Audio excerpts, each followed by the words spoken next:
现代台语版圣经旧约利未记第1章烧化祭。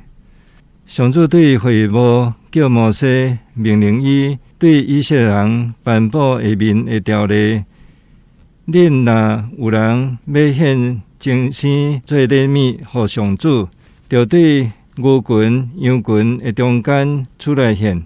伊若要献牛做烧化祭，就牵一只无瑕疵的牛犅来，伫会幕的门口献，就会得到上主接纳。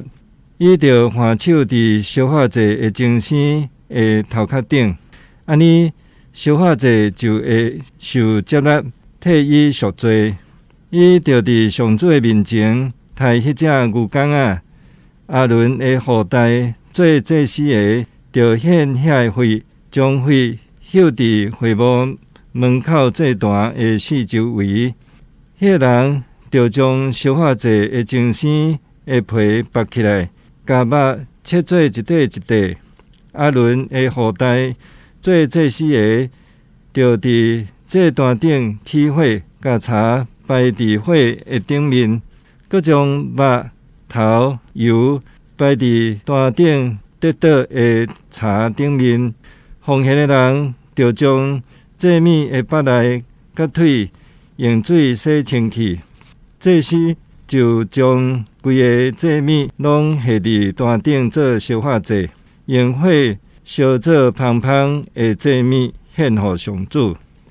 人若要献绵羊还是山羊做烧化祭，就献一只无瑕疵的羊犅，伊就伫上主的面前，伫祭坛的北边抬迄只羊。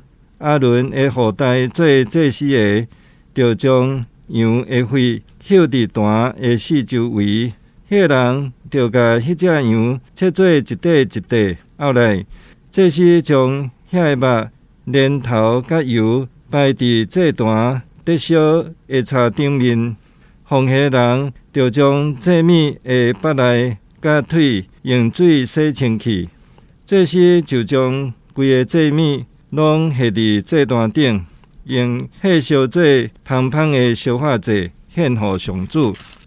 人若要献鸟仔做烧化祭给上主，就献放甲也是粉鸟仔囝。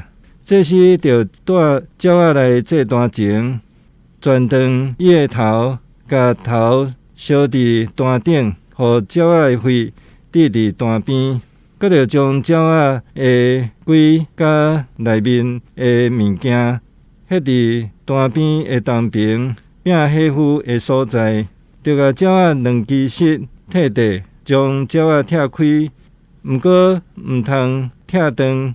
祭司就将鸟仔摆伫祭坛得倒的柴顶面，用火烧做芳芳的烧化祭献给上主。